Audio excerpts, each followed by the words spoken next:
이번에 12월 5일 주일 예배 이 시간 함께 우리에게 주신 영광의 이름, 우리에게 주신 영광의 이름, 나 어찌 담담하리, 세상에 크게 외쳐 부르리, 나의 주 예수 그리스도.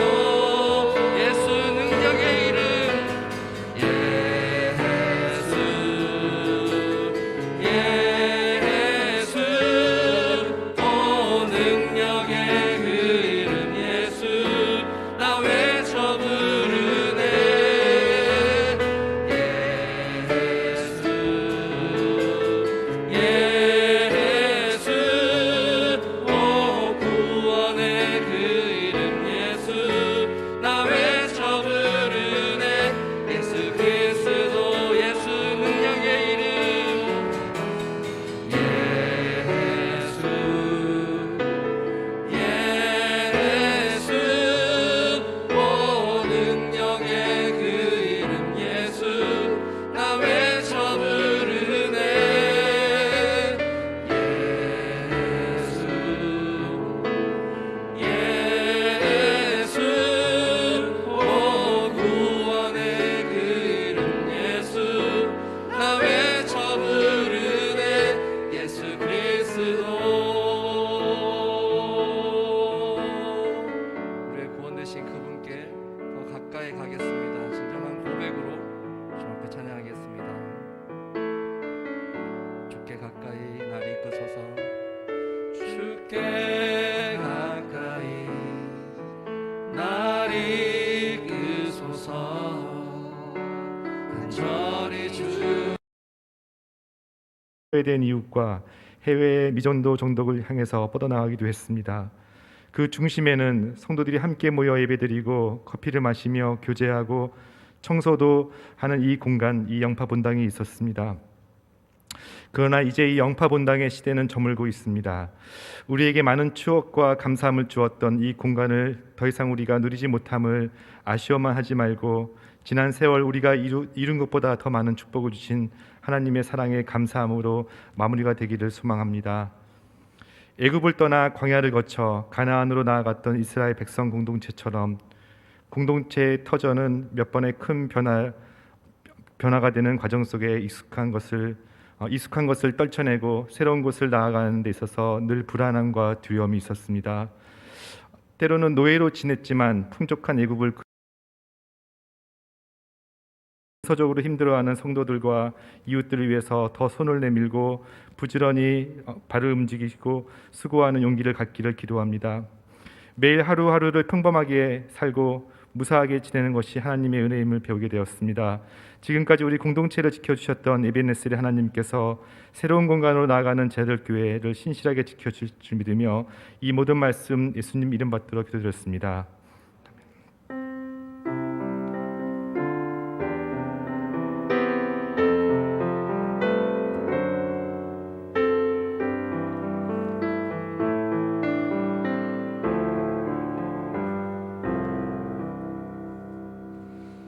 다 함께 찬송가 570장 찬양하시면서 하나님 앞에 예물 올려드리겠습니다.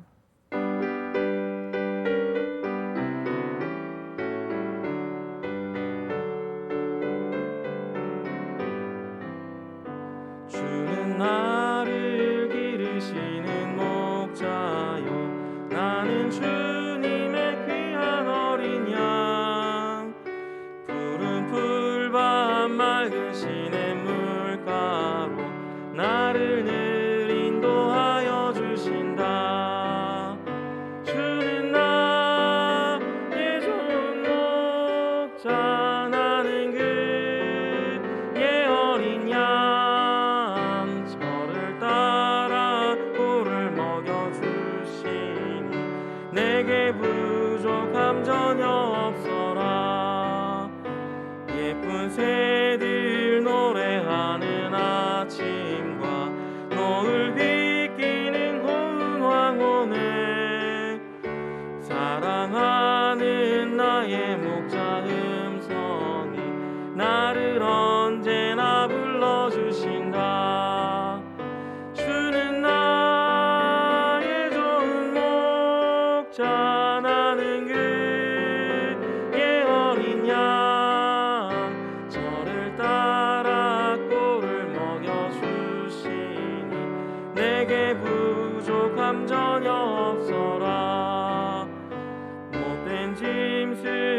나를 해치 못하고 거친 비바람 삼지 못하리.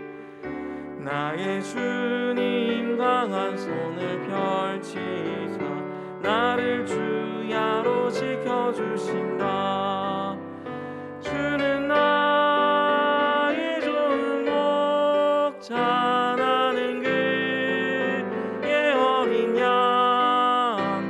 저를 따라 꼴을 먹여주시니 내게 부족함 전혀 없어라. 아멘. 기도하겠습니다.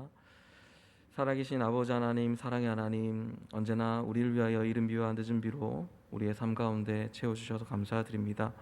하나님, 우리가 지난 한 주간 살면서 하나님에 대한 감사와 사랑으로 또 믿음의 고백으로 이 예물을 하나님께 올려드립니다. 여전히 삶의 형편과 병환으로 어려움 중에 있는 성도들을 깊이 위로하여 주시고 만져주시고 회복시켜 주시옵소서. 더 나아가서 삶의 현장에서 열심으로 수고하는 모든 성도들이 그 손해로 하는 모든 일에 선한 열매를 맺도록 은총을 더하여 주시고, 교회가 이 예물을 사용함에 있어 두렵고 또 감사함으로 또 지혜를 가지고 하나님의 영광을 드러내는 일에 온전히 사용할 수 있도록 은혜를 더하여 주옵소서. 감사드리며 사랑하는 우리 구주 예수 그리스도의 이름으로 기도합니다. 아멘.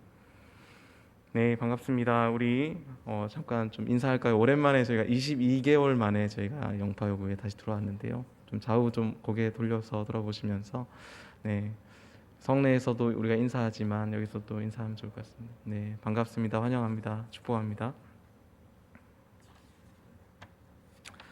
네, 교회 소식 알려드리겠습니다. 네, 새가족 여러분들 주님의 이름으로 진심으로 환영하고요. 새가족 안내에 대한 전반적인 안내가 이영환 목사님에게 있습니다. 연락처 주시고 연락하시면은 저희가 안내 드리도록 하겠습니다. 오늘 주일 예배는 작년 통합 예배로 드립니다. 저희 지난주에 안내 드린 대로 영파회교에서 한 번만 드리고요. 예배 이후에는 공간 이전을 위한 임시 재직회가 있습니다. 그래서 공간 이전을 위한 임시 재직회가 또 줌 링크로 오전 10시에 이미 발송이 되었습니다. 좀 인터넷 상태가 조금 불안정함이 있는데 좀 위에서 기도해 주시고 재직회도 잘 진행될 수 있도록 기도 부탁드립니다. 네, 주일 및 주중 예배 동일합니다. 저희가 다음 주에는 다시 성례 본당으로 들어가고요. 주일 예배 안내 작년 예배 동일하게 1부, 2부, 3부 드리고 2부, 3부만 온라인과 대면으로 드립니다. 그리고 교회 학교 예배 동일합니다. 청소년부 예배 성례 본당에서 드리고요. 바울 예배 동일합니다.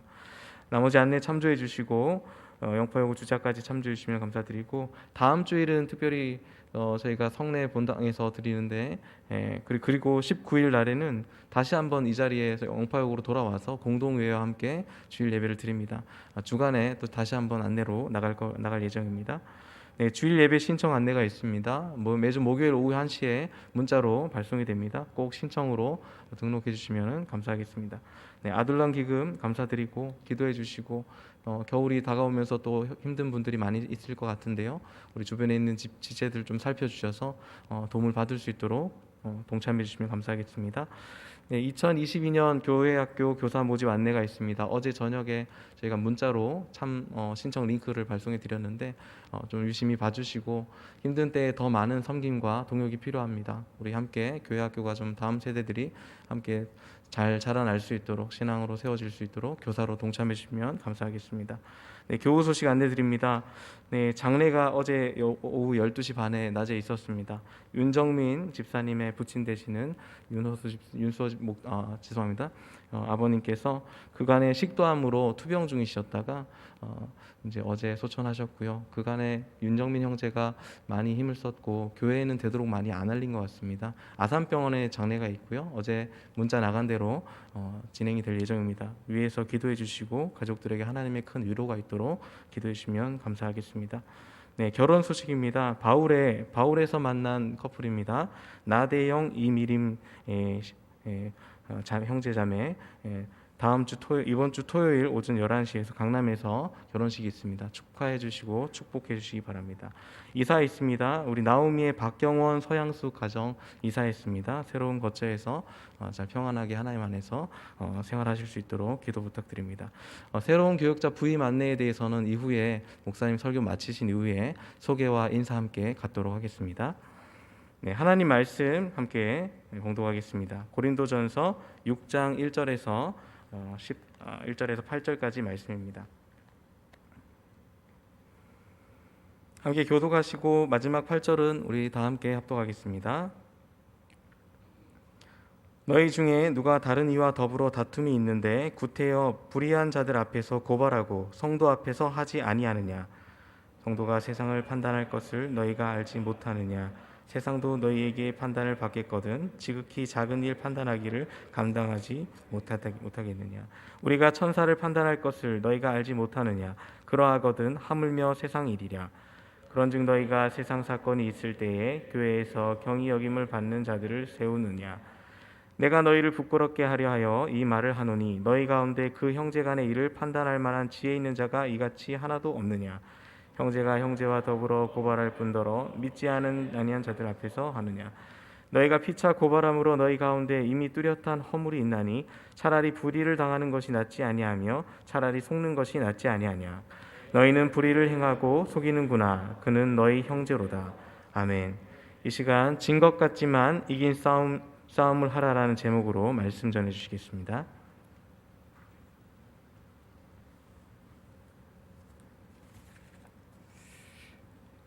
제가 오래 전부터 알고 있는 후배 부부가 페북에 이런 글을 올렸습니다. 부부 사이에 서로의 다툼이 있었습니다. 어떻게 보면 귀여운 다툼인데 서로의 글씨체가 더 예쁘다고 주장하는 거예요. 근데 이게 두 사람이 서로 주장하기 때문에 우열을 가릴 수가 없었는데 마치 이제 그 동네에서 동네 주민들을 대상으로 필사 대회를 했다고 합니다. 어떤 이제 시를 적어서 필사하는 대회를 했는데 거기에 부부가 함께 출품을 하면서 필사니까 이제 글씨체를 보는 것이죠. 그러니까 누가 더 정말 글씨체가 이쁘고 인정받느냐 그렇게 응모를 했는데 결과는 남편만 수상을 했습니다. 그래서 이제 남편이 서로 글씨체가 나쁘다고 이렇게 예쁘다고 다투다가 이제 최종 우열이 가려졌기 때문에 아내에게 우리의 게임은 이제 종지부가 지어졌다. 글씨체는 내가 예쁜 걸로 결론이 났다라고 했는데 아내는 객관적인 상이 있기 때문에 무슨 말은 못하지만 그 얼굴에는 결코 이제 선곡하지 못하는 그러한 얼굴이었죠. 그런데 이 글이 올라오니까 사람들이 밑에 댓글을 달았습니다. 근데 아주 인상적인 댓글이 이게 아내인 것 같아요. 이게 엄마인 것 같은데 이렇게 댓글을 달았습니다. 그걸 꼭 나갔어야 했나? 그걸 꼭 이겼어야 했나? 기쁨은 잠시, 시련은 긴 선택을 하셨군요. 크크크크. 안 그랬으면 오래 행복했을 텐데. 그러자 이 남편이 여기에 다시 댓글을 달았습니다. 득보다 실이 많은 거죠. 그때서야 이 남편이 이제 진실을 깨닫게 된 것이죠. 세상은요, 이겨야만 이긴 것이 되잖아요. 그런데 또 가정과 교회 안에는 새로운 법칙이 있다라는 거예요. 그게 뭐냐 그러면 이기고도 진 것이 될 때가 있고요. 지고도 이긴 것이 될 때가 있다라는 거예요. 근데 우리가 이러한 가정의 원리와 이 교회의 원리를 제대로 알지 못하면 자꾸 이긴 것이라는 세상의 원리만 가지고 있는 것이죠. 그렇게 될 때에 사실 잠시 이긴 것 같지만 사실은 모두가 진 모습, 그 결과를 우리가 맞이할 때가 많이 있습니다. 오늘 우리는 고린도 교회의 또 다른 심각한 문제를 다루거든요. 지난번에는 교회 안에 생긴 성도가 이 심각한 성적인 범죄를 해서 그 문제를 해결하지 못하는 고린도 교회의 그 상황들을 바울이 성경적 가르침을 통해서 다루어 줬어요. 오늘은 또 하나 고린도 교회 안에 심각한 문제인데 성도들 안에 분쟁이 생겼다라는 거예요. 그런데 정말 서로가 이기려고 지금 다투고 있는 모습입니다. 그런데 가정과 교회 안에서 진짜 이기는 것이 무엇인가, 그 부분을 바울이 우리에게 교훈해 줍니다. 오늘은 제가 재직회가 있고 또 우리가 통합앱이기 때문에 될 수 있으면 좀 메시지를 짧게 전하려고 합니다. 여러분들 산소망을 가지시고 집중해서 들어주시기 바랍니다. 1절에 보면 불의한 자들 앞에서 지체를 고발하는 고린도 교회의 실상을 바울이 드러내고 있습니다.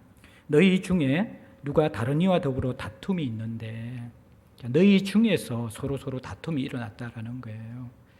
그런데 그 다툼은 2절에 보면 지극히 작은 일이다라고 이야기하고 3절과 4절에 보면 이것이 세상 일이고 세상 사건이다라고 이야기합니다. 고린도 교회 안에서 일어난 이 다툼의 핵심은 무엇일까요? 그것은 바로 이 세상 일, 세상 사건이라는 것은 먹고 사는 문제입니다. 먹고 사는 문제 때문에 다툼이 생겼다라는 거예요. 조금 더 구체적으로 이야기하면 이 지극히 작은 일은 돈 문제입니다. 성도 간에 돈 거래가 생겼는 거예요. 그런데 누군가가 그 돈에 대해서 억울한 상황이 생긴 것이죠.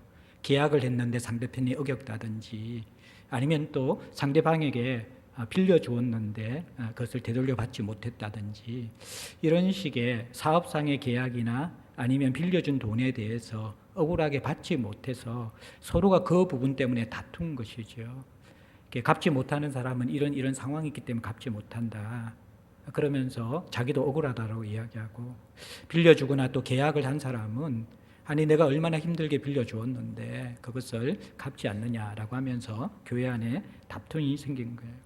근데 이것을 바울은 2절에 지극히 작은 일이다라고 표현해요. 이것은 이제 두 가지 의미인데, 하나는 그 돈 거래가 정말 엄청나게 큰 금액이었기 때문에 삶 자체가 뿌리 뽑힐 정도로 그 정도의 위험한 거래는 아니었다라는 것이죠. 그래서 조금 어떻게 보면 크게 마음 아프고 억울하지만 내가 손해봤다고 생각하면 넘어갈 수 있을 정도의 그 정도의 돈 거래였는데, 이것을 자기의 생명처럼 죽고 사는 문제처럼 이 사람들이 달려들고 있다라는 거예요. 또 하나, 이 지극히 작은 일이다라는 말은 성도들의 우선순위에서는 그것이 큰 일이 되어서는 안 된다라는 거예요. 그리스도인의 삶에서 우선순위에 사실 더 중요한 일이 있잖아요. 우리가 생명을 걸어야 될 일이 있고 목숨을 걸어야 될 우선순위의 일이 있는데, 그 일에 대해서는 너희들이 우선순위에 목숨을 걸지 않는 것 같고, 왜 세상에서 크다고 생각하고 세상에서 중요하다고 생각하는 그 일을 교회 안에서도 그렇게 핏대를 올리고 목숨을 걸고 싸우느냐. 성도의 우선순위는 그것이 아니다. 그것은 잘 생각해 보면 하나님 나라 안에서는 지극히 작은 일이다라고 그렇게 바울이 이야기해 주는 것이죠. 그런데 이렇게 성도 안에 일어난 동거래의 문제, 억울한 문제를 바울이 지극히 작은 일인데도 서로의 감정들과 갈등들이 정폭되니까 1절에 보면 후반절에 성도 앞에서 하지 아니하느냐라고 할 때 보면 성도들 안에서 이 문제를 해결을 못하고 있는 거예요. 참 이 교회라는 게요, 서로가 이런 갈등이 생기고 어려움이 생기면 누구 편을 전적으로 들어준다는 것이 굉장히 힘이 듭니다. 이쪽의 이야기를 들으면 이런 것 같고 저쪽의 이야기를 들으면 또 저런 것 같고, 그래서 참 싫은 소리, 어떻게 보면 누군가는 이것을 결론을 내어줘야 되잖아요.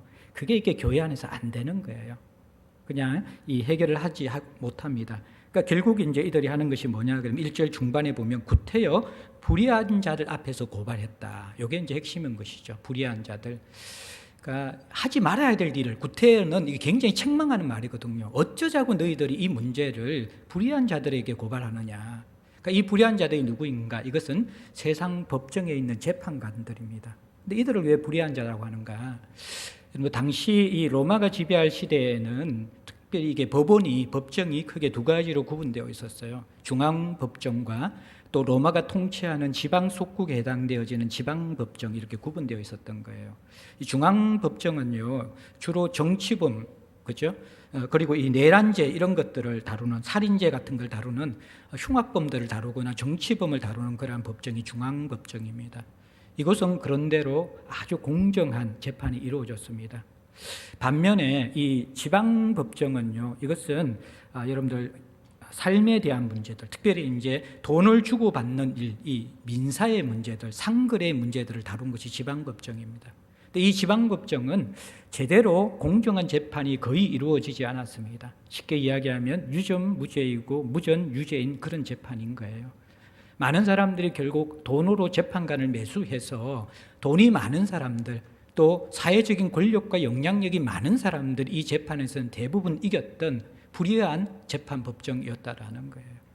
그런데 이 불의한 재판관에게 찾아가서 이것을 고발하는 것 자체가 참 어떻게 보면 이 교회의 모습, 성도의 모습으로는 정말 부끄러운 일이고 어리석은 일이었던 거예요. 그래서 이제 2절 3절에 바울은 이 문제가 너희들 얼마나 성도의 신분과 지위를 망각한 어처구니 없는 참 이 성도와 교회의 얼굴에 먹칠을 하는 것이고 한심한 일인가를 이야기해 주는데 2절 3절을 보면요, 이 성도의 위치는 사실 세상을 마지막 날에 심판할 위치가 되고, 또 3절에는 천사들까지도 성도들이 심판한다라는 거예요. 그러니까 이 말은 성도들이 직접 세상을 심판하는 것이 아니라 다니엘서 7장 27절, 마태복음 19장 28절, 요한복음 2장 26절에 보면요, 예수께서 재림하셔서 온 세상을 심판하실 때에 성도들이 심판에 함께 동참하는 배심원이 되어져서 그 예수 그리스도의 심판에 함께 재판하는 그러한 자들이 된다라는 거예요. 동력하는 자들이 된다는 거예요. 그런 의미에서 성도들은 마지막 날에 온 세상을 심판하는 재판관들이 됩니다. 뿐만 아니라 3절에는 천사들조차 판단한다. 여기에 천사는 하나님의 수종도는 선한 천사가 아니라 타락한 천사들, 하나님을 폐역하는 우리 계시록에서 보았던 그러한 용들, 짐승들, 이런 악한 천사들입니다. 이들을 베드로서 2장 4절과 유다서 6절에 보면 성도들이 함께 심판한다, 그렇게 이야기하는 것이죠. 그래서 이 상황을 가만히 생각해 보면 이 성도들의 신분과 위치가 참 세상 불의한 법정, 세상을 판단하고 천사들까지 심판하는데 어떻게 어쩌자고 불의한 자들, 공정한 재판도 하지 못하는 그러한 지방 법정에 들어가서 지극히 작은 일을 가지고 서로 죽고 살고 이렇게 물어뜯으면서 결판을 내려고 하느냐. 그러면서 이거 너무너무 부끄러운 일이라고 이야기하는 거예요. 그러면서 이제 4절 6절에 너희들 이 상황에 대해서 성적인 심각한 문제와 마찬가지로 부끄러워하고 회개해야 된다 이야기합니다. 이제 4절에는 세상 사건이 있을 때 교회에서 경위 여김을 받는 자를 세우느냐, 이게 억울한 일이 생길 수 있잖아요. 먹고 사는 문제 때문에. 여러분들 우리가 사도행전을 보면 대표적인 게 뭡니까? 헬라파 가부와 히브리파 가부들의 구제 문제 때문에 공동체 안에 갈등이 생겼잖아요. 이게 먹고 사는 문제잖아요. 그런데 그 문제를 해결할 때 누구를 세웠습니까?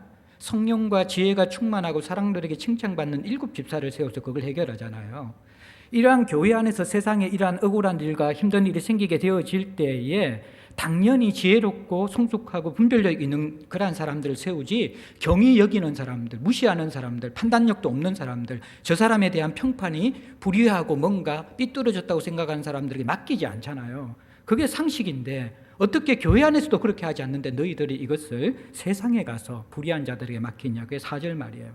그러면서 5절에 보면 내가 너희를 부끄럽게 하려 하여 이 말을 한다. 정말 너희들이 이것은 부끄러워해야 한다. 교회 안에 이 성적인 문제가 생긴 것도 부끄러워해야 되는 것이지만 이것은 어떤 의미에서는 더 심각하고 부끄러운 일이라는 거예요, 바울이. 예. 왜 그러냐 그러면 5절과 6절에 보면 세 가지 부끄러워야 될 이유가 나옵니다. 하나는 형제 간의 일을 판단할 만한 지혜 있는 자가 이같이 하나도 없느냐.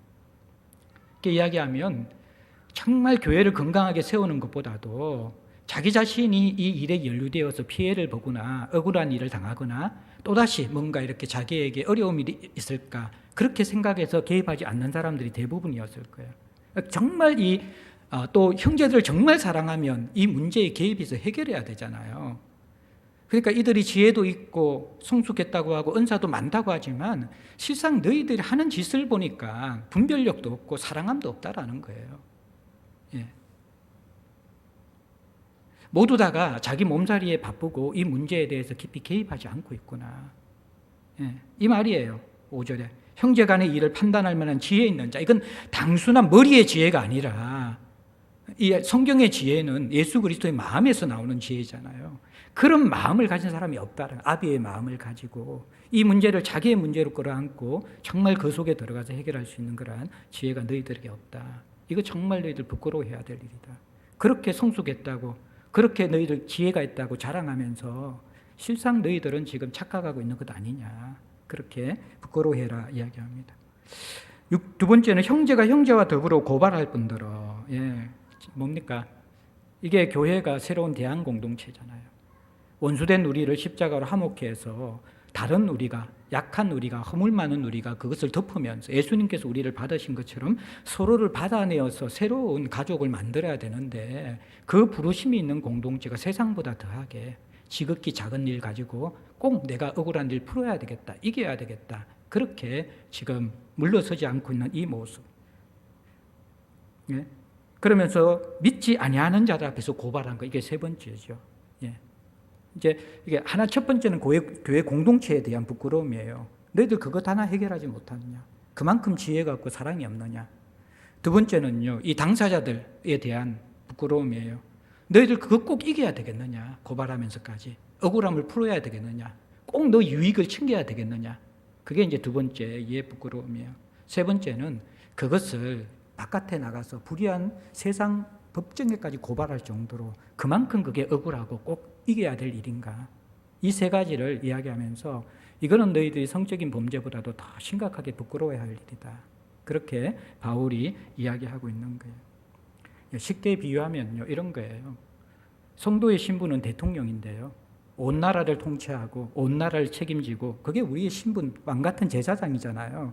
그런데 이 고린도 교회 성도와 교회의 모습은요, 대통령이 동사무소 직원 앞에 가가지고 내가 억울한 일 당했는데 이것 좀 해결해 달라고, 사실 이 모양이란 거예요, 비유를 한다 그러면.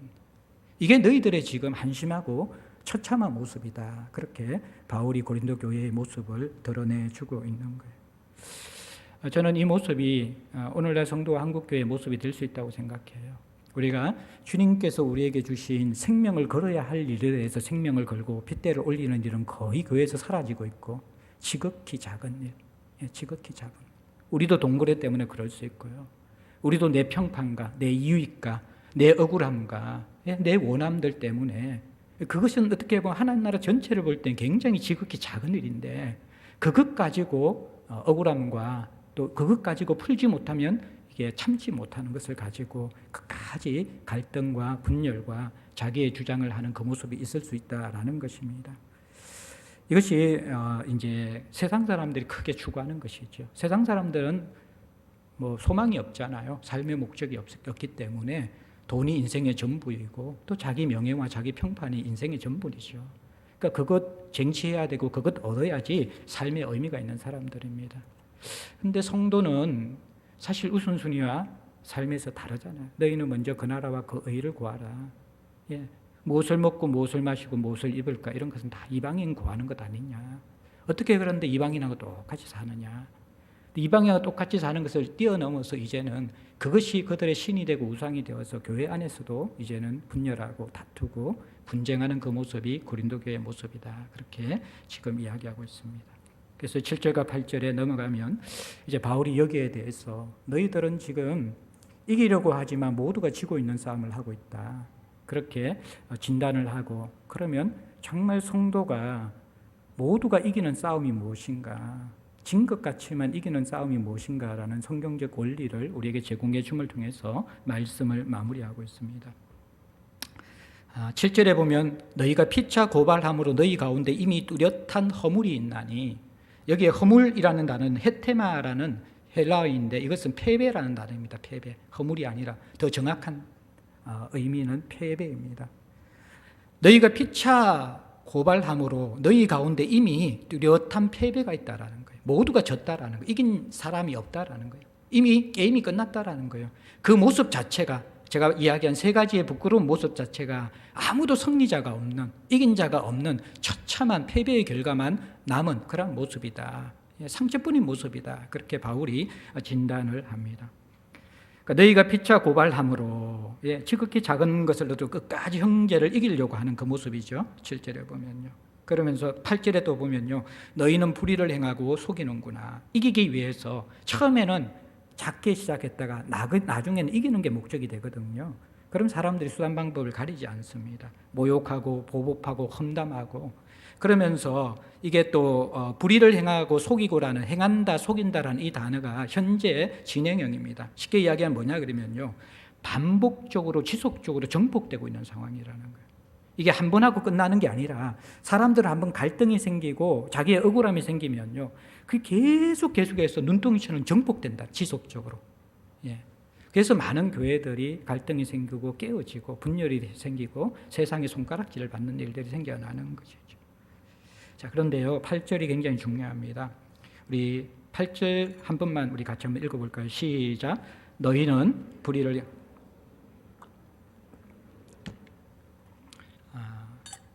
이게 별 말이 아닌 것 같은데 바울은 결국 이들의 근본적인 문제가 무엇인가, 하나의 중요한 본질을 잊어버리고 있다라는 거예요. 이들이 불의를 행하고 속이고 있는 이 지속적인 이 부분들을 하고 있는 그 핵심 속에 가장 중요한 본질을 잃어버렸는데 그게 뭐냐 그러면 그는 너의 형제로다. 그는 너의 형제로다. 이 형제라는 이 단어는 동일한 자궁에서 태어난 자라는 것이거든요. 교회의 성도들은 그리스도의 동일한 자궁에서 태어난 사람들입니다. 그래서 여러분들, 플루무라는 사람이 이렇게 이야기했습니다. 형제들 간의 소송을 제기하는 것은 그리스도교 공동체의 연대감을 파괴하는 자살 행위다. 이걸 제가 묵상하면서 조금 더 적나라하게 표현하면 뭐냐 그러면요, 가족 속에서 물론 지금은 이제 깨어진 가족들은 돈 문제 때문에 싸우죠. 내 유익 때문에 싸우죠. 근데 정말 이 가족의 본 모습은 무엇입니까? 사실은 져주는 것이 가족의 모습이고요. 성경적 비유로 하면요, 교회의 성도들은 그리스도가 머리시고 우리는 몸의 지체잖아요. 자, 그러면 한번 보세요. 이 모습이 뭐냐 그러면요, 손이 눈을 찌르고 있는 거예요. 그렇죠? 내가 더 억울하니까 너 죽어야 돼. 손이 눈을 찌르고 있는 거예요. 예. 다리를 지금 잘라내고 있는 거예요. 너 나를 힘들게 했어. 필요 없어. 다리를 잘라내고 있는 거예요. 플루무는 이것을 자살행위라고 했는데요, 저는 묵상하면서 이것은 자살이 아니라 자기 몸에 가하는 자해행위라는 거예요. 교회가 그리스도의 한 몸이 되었잖아요. 한 몸이 되어졌는데 우리가 서로에 대해서 나의 억울함을 풀기 위해서 험담하거나 공격하거나 또는 비하하거나 그렇게 하는 그 행위 자체가 하나님 보시게 될 때는 같은 몸이라는 거예요. 같은 지체라는 거예요. 근데 같이 이게 형제로 연결되었고 한 몸이라는 것을 알지 못하고 플루무는 자살행위라고 했지만 사실 그것은 자해행위인 것이죠. 자기가 자기를 지금 찌르고 자기가 자기를 끊어내고 있는 그러한 행위들을 지금 고린도 교회에서 하고 있다. 이게 너희들의 실상이다 라고 고발하는 것입니다. 그러면서 바울은 이제 이 이겨도 진 싸움, 누가 이깁니까? 팔이 자기가 어렵다고 다른 다리를 잘라내면 그럼 팔이 이긴 것입니까? 몸의 기능을 못하는 거예요, 그 자체가. 여러분들 한번 생각해 보세요. 서로가 어느 정도의 동거래를 할 수 있다는 것은 평상시에 어떤 관계라는 거예요? 다른 관계보다는 훨씬 신뢰가 있고 친밀하고 가까운 관계라는 거예요. 그래서 주고받고 빌려주고 계약하는 것 아닙니까? 근데 가장 평상시 보통 사람보다 더 가까운 관계에 있었던 사람들이 결국 그 결론이 어떻게 되는 거예요? 세상 법정에 가서 내가 억울하니까 억울한 보상 받아야 되겠다라는 거예요. 돈 내놔라는 거예요. 이 모습이거든요. 물론 모든 것을 제가 보편적으로 세상 법정은 다 나쁘고 그렇게 가지 않아야 된다고 이렇게 적용하는 것이 아니라 그것이 때로는 필요하지만 바울은 지극히 작은 일이라고 그러고, 제가 늘 이야기했지만 우리가 돈을 빌려줄 때는, 돈 거래를 할 때에는 그 형제에게 주고 나서 내가 받지 않을 정도만 하는 것이 교회 안의 관계라고 분명히 말씀을 드렸어요. 그 이상은 여러분들 서로의 관계를 해치고 공동체를 무너뜨리는 심각한, 사람이 사람을 속이기보다 돈이 만몬이고 우상이고 힘이잖아요. 결국 돈이 사람을 속여요. 그러면 결국에는 가장 가까운 사람들이 동거래 때문에 마중하면은 가장 원수가 되는 것이, 여러분들 그것이 결론입니다.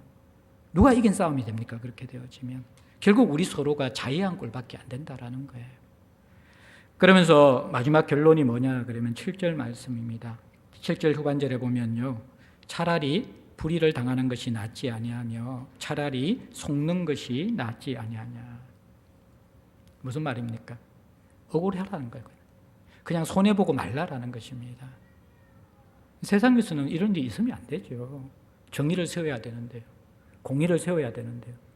억울함이 계속 쌓이면 이게 힘들어지는 것이잖아요. 예. 사실 이제 조금만 더 깊이 들어가면 지금 여기에 억울한 사람은 누구냐 그러면요. 재판에 고소한 사람들 다 돈 있는 사람들입니다. 힘 있는 사람들이에요. 당시의 법정에서는 재판을 받으려고 하면 돈이 없으면 재판을 못 합니다. 결국 돈을 가진 사람들, 힘이 있는 사람, 영향력 있는 사람이 자기의 일부분을 잃어버린 것에 대한 억울함 때문에 그것마저도 가난한 형제에게 돌려받기 위해서 재판을 연 것이거든요. 예. 근데 그 강한 자에게는 1차적으로 먼저 하는 말이에요. 약한 자와 어린 자는 이게 안 됩니다. 어떻게 불의를 당하고 억울합니까? 그 사람은 늘 불의를 당하고 늘 억울한 사람들이에요. 본래 가난한 사람들은. 그런데 이 메시지의 첫 번째 적용, 또 모든 사람에게 적용되는 것인데 차라리 너희들 불의를 당해라. 예? 불의를 당하라는 거예요. 그냥 속아주라는 거예요. 그냥. 그게 이기는 것이라는 거예요.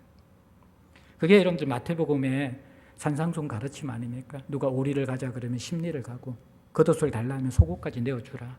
그게 그리스도인의 부르심이고 공동체를 이루는 지체의 부르심이라는 거예요. 자, 그런데 이게 우리의 이성으로 안 되죠. 본성으로 안 되죠. 그런데 될 때가 있습니다. 이 불의를 행하고 속는 것이 누가 그렇게 하라고 해도 할 수 없는 일이잖아요.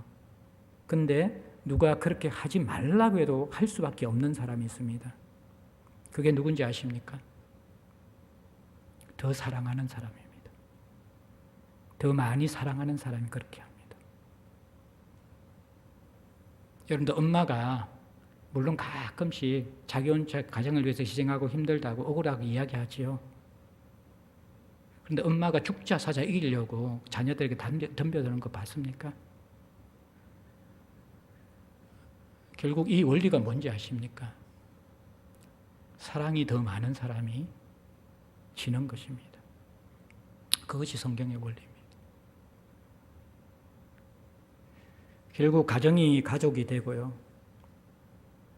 교회가 한 몸이 되는 것은 어떤 프로그램이나 어떤 훈련이나 어떤 이벤트로 되는 것이 아닙니다.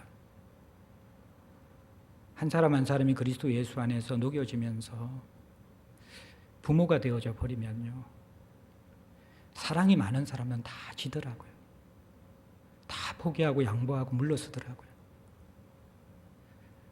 그런데 어쩔 수 없이 성경적으로 어린 사람은 끝까지 자기 주장합니다. 얻어내어야 합니다.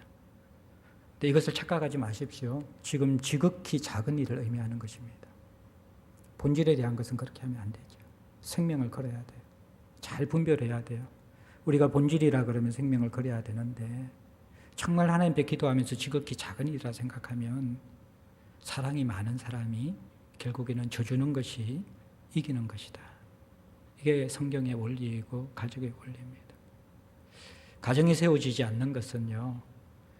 아무도 져주지 않을 때, 또 교회가 세워지지 않는 것은 또 아무리 지려고 하지 않을 때, 예, 자기 주장이 너무 강하고 본질이 아는 것에서 지극히 작은 일인데 그것을 포기하지 않으면요, 그러면 이 고린도 교회의 모습으로 나아갈 수밖에 없다고 성경이 이야기합니다. 말씀을 마무리합니다. 우리는요, 세상을 살면서 이긴 것 같지만 진 것 같은 삶을 살면 안 됩니다. 특별히 가정과 교회 안에서는요, 진 것 같지만 이긴 것 같은 삶을 살아야 합니다. 그 삶이 예수님의 삶이에요. 예수님이 가장 많은 불의를 당하고 억울한 일을 당하셨잖아요. 그리고 십자가에 못 박히셨죠. 진 것이죠. 그러나 그분은 이기셨어요. 십자가로. 이긴 것 같지만 진 사람이 누굽니까? 그 사람들이 예수님을 십자가에 못 박은 종교인들입니다. 예, 또 백성들입니다. 그들은 지극히 작은 일 때문에 예수님을 십자가에 못 박은 거예요. 내 유익들, 내 자리, 내 기대들. 그게 무너지니까 예수님 십자가에 못 박은 거예요. 우리는 어떤 사람입니까? 어린 양의 길을 따라가는 사람들이죠. 그러면 불의하고 억울한 일을 당할 때, 하나님이 이제 나를 자라게 하시는구나. 내가 영적 부모가 되도록 그 자리에 밀어놓으시는구나. 그렇게 생각을 하셔야만 합니다. 위도 코로나 함께 섬길 자리들은 참 많이 있는데 우리 교회는 섬김의 자리만 가면 많은 어려움이 있습니다. 격려와 지지나 이런 것보다도 참 수많은 요구들과 또 평판들을 들을 수밖에 없는 그러한 위치입니다. 그래서 다들 두려워합니다. 자신이 약하다고 잘 못 섬깁니다. 약하다고 못 섬기는 그 이유는요, 약함을 세워주고 동력하는 그러한 분위기보다도요, 위에 올라갈 때 약함이 드러나게 될 때에 정말 어떻게 보면 제대로 일도 감당하지 못하고 본인도 거기에서 무너질 것 같은 두려움 때문에, 그래서 섬김의 자리에 우리 교회가 잘 나가지 못합니다. 한 사람 한 사람은 진국 같은 사람인데, 한 사람 한 사람은 너무너무 좋은 사람들인데, 제가 또 사랑이 많아서 잘 격려하고 또 여러분들 세워줘야 하는데, 참 그러한 부분들 속에서 우리가 참 연약함이 많이 있습니다. 또 우리 공동체가 웬만하면 죽고 사는 일 아니면 제발 좀 서로에게 져줘야 해요. 누군가가 뭔가 하려고 할 때, 누군가가 어떤 것을 하려고 할 때, 우리가 정말 그 죽고 사는 문제가 아니면 먼저 앞서서 헌신하는 사람들을 다독여줘야만 합니다. 그렇게 해야지만이 섬김의 자리에 사람들이 섬기면서도 위로를 받을 수가 있고 세워질 수가 있는 것이죠. 사랑하는 성도 여러분들, 억울하게 죽으신 주님, 그러나 참된 승리자가 되신 주님, 그 어린 양의 길을 따라가는 것이 성도와 교회입니다. 교회와 가정은 이기자고 덤비는 곳이 아닙니다. 지극히 작은 일에 대해서는 정말 억울하고 불의한 일을 당하면서 엄마가 될 때에, 부모가 될 때에, 그때에 가정이 가정되고 교회가 교회되는 하나님의 일하심이 일어날 것입니다. 저를 위해서도 기도해 주십시오. 사랑이 잘 자라갈 수 있도록.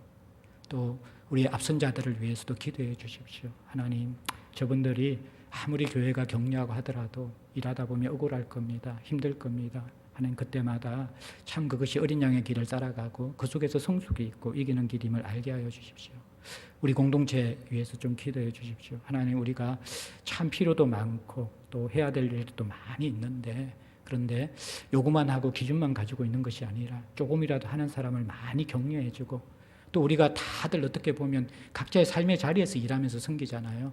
그런 분들 중에 섬기는 사람들은 자발적으로 최선을 다해야 되고, 또 옆에서 바라보는 사람들은 작은 섬김도 우리가 감사하고 격려하면서 정말 우리 교회가 따뜻한 가족이 되고 정말 또 따뜻한 교회가 되어져서 정말 내가 참 편안하구나, 이곳에서는 어떤 일을 해도 내가 참 용납이 되구나, 어떤 일을 해도 내가 격려를 받는구나, 그러한 문화와 그러한 그리스도가 주인이 되시고 어린 양의 길을 따라가는 저와 여러분들 제자들 공동체 될 수 있기를 주의 이름으로 축복합니다.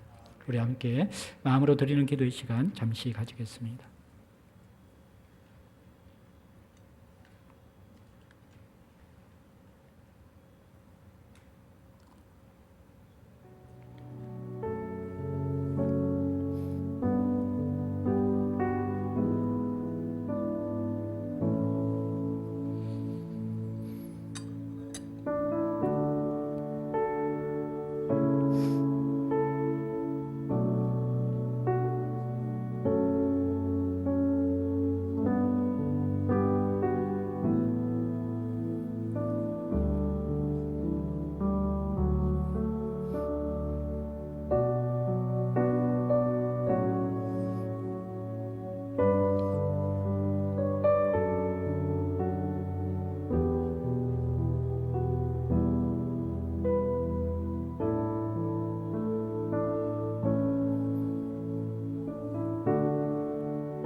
살아계신 아버지 하나님, 32전의 긴 역사 속에 제자들 공동체를 아름답게 빚어오셨고 이 공동체 안에 진국 같은 일꾼들을 많이 세워주셔서 우리가 주의 몸을 이루고 이곳까지 왔습니다. 하지만 참 가정과 교회가 사랑이 많이 필요한 곳입니다. 섬기면 섬길수록 억울하기도 하고 불의한 일을 당할 수도 있는 곳임을 우리가 기억합니다. 하나님, 그 속에서 가정을 가정되게 하고 교회를 교회되게 하는 것, 더 많이 사랑하기 때문에 질 수밖에 없는 사람, 더 많이 사랑하기 때문에 우리를 위해서 십자가를 지신 어린 양의 길을 따르는 그 사람들로 인하여서 가정이 이루어지고 교회가 세워지는 것, 하나님, 우리가 알게 되었습니다. 우리의 본성을 거스리는 이 주님의 길을 우리가 깊이 묵상하고 더 많은 사랑이 필요하고 더 많은 하나님의 은혜가 필요한 이 시대에 지면서 주님을 따르는 많은 사람들을 우리 공동체에 세워 주시옵소서. 함께 이를 위해서 기도하는 저희들이 되게 하여 주시옵소서. 예수님 이름으로 기도드립니다. 아멘. 예, 우리 이 시간 마지막으로 새롭게 부임하신 우리 동역자들, 교역자를 소개하고 환영하는 시간 갖도록 하겠습니다. 우리 교역자분들, 또 우리 온라인 사역 간사님들 앞쪽으로 나와 주시기 바랍니다.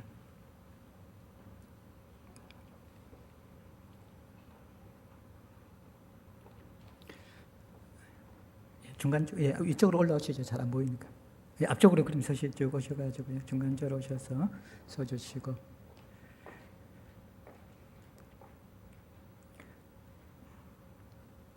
예, 우리 안쪽부터 소개를 드리겠습니다. 우리 마을 사역을 담당하시는 우리 남영훈 목사님 오셨습니다. 우리 인사드리겠습니다. 큰 박수로 맞으시면. 네. 우리 유년부 사역을 감당해 주실 김성은 목사님이십니다. 인사드리겠습니다. 네. 네, 우리 영아부 사역을 감당해 주실 서정림 전도사님이십니다. 네, 우리 디모데 사역을 감당해 주실 이도연 전도사님이십니다. 네, 그리고 우리 바울 사역을 감당해 주실 정재식 목사님이십니다. 특별히 여러분들 더 뜨겁게 박수 쳐주시면 좋을 것 같은데요. 정말 우리 코로나 상황 가운데 이 두 분이 또 바로 옆에 또 있는 우리 이도현 이 세 분이 없었으면 저희들 예배나 영상이나 이 모든 것들이 불가능했습니다. 참 많이 수고해 주신 우리 온라인 간사님들입니다. 우리 김지훈 간사님, 또 우리 안성우 간사님 인사드리 차려 듣네요. 큰 박수로 맞이해 주시기 바랍니다. 우리 재직회 마치고 나서 바로 우리가 예배 마치고 나 통화하면 바로 재직회가 있으니까 우리 될 수 있는 다 대부분 재직들이잖아요. 거의 빨리 마칠 수 있으니까 다 참석해 주시기를 바라고요. 다 함께 일어나셔가지고 우리 손을 들어서 축복성 드리면서 새로 부임하신 우리 동역자들을 축복하시고 또 오랜만에 영파에서 본 또 우리 가정에 있는 우리 가족들이 참 우리가 서로 지면서 사랑하는 가족이 되자고 그렇게 축복하고 함께 하나님 앞에 올려드렸으면 좋겠습니다.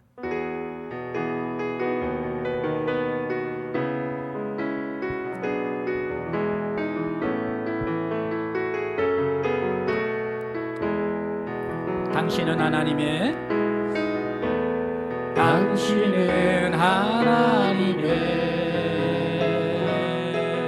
언약 안에 있는 축복의 통로. 당신을 통하여서 열방이 주께 돌아오게 되니. 우리 서로 축복합시다. 당신은 하나님의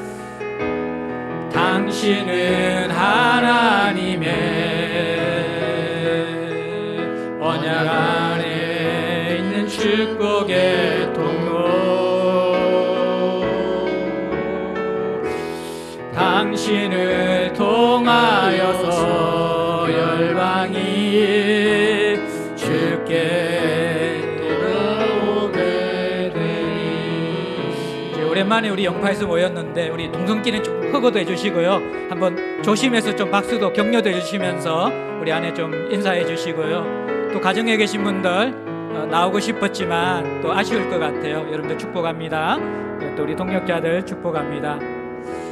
하나님께 영광의 박수 드리면서 예배를 마치고 제가 기도하겠습니다. 하나님 고맙습니다. 생명이 사랑이 없이 자라나는 법이 없고 누군가가 미랄이 되지 않고 열매가 맺히는 법이 없는데 그동안 32년 동안 제자들 공동체에 보석 같고 징북 같은 미랄들이 있었고 가슴앓이하고 하나님 앞에 눈물로 지성소에서 오물며 공동체의 많은 것을 받아내며 자신의 삶을 깨뜨리고 지면서 진정한 하나님 나라의 승리자로 살아왔던 주의 백성이 있었음을 인하여 감사를 드립니다. 앞으로 더 많은 코로나 이후에 돌아볼 것과 다독일 것과 쓰다듬어 줄 것이 많이 있는데 주님 빌고 원하옵기는 우리의 약함이 허물이 되지 아니하고 그 약함이 서로에게 들어가 손을 내밀 수 있고 세워줄 수 있는 하나님의 은혜의 통로가 되게 도와주시옵소서. 하나님 이 공동체를 사랑하는 일꾼들을 하나님 세워주시고 그들이 억울하지 아니하도록 우리도 잘 동력할 수 있게 도와주시고 또 새롭게 세워진 우리 동력자들, 교육자들 또 이들이 하나님 앞에서 부르심을 따라 충성 헌신할 때에 우리 공동체와 연결된 아름다운 하나님 나라를 이루어가는 동력이 될 수 있도록 은혜 베풀어 주시옵소서. 지금은 우리 주 예수 그리스도의 크신 은혜와 하나님 아버지의 사랑하심과 성령님의 내주 충만 보호 인도하시는 은혜가 지극히 작은 일 때문에 이기려고 하지 않고 차라리 억울함과 불의를 당하더라도 하나님 안에서 이긴 싸움을 살고자 하는 어린 양의 길을 따르고자 하는 사랑하는 제자들 권속들 머리에와 삼토와 일터 가운데 이제로부터 영원토록 함께 계실지어다. 아멘.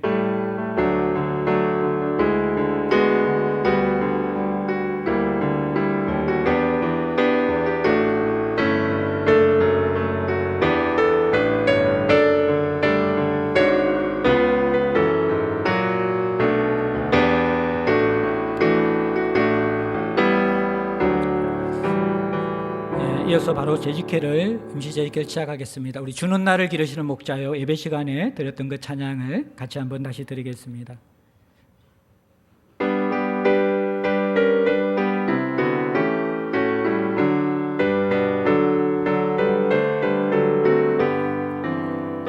주는 나를 기르시는 목자여 나는 주님의 귀한 어린 양 풀밤 맑은 시냇물가로 나를 언제나 불러주신다.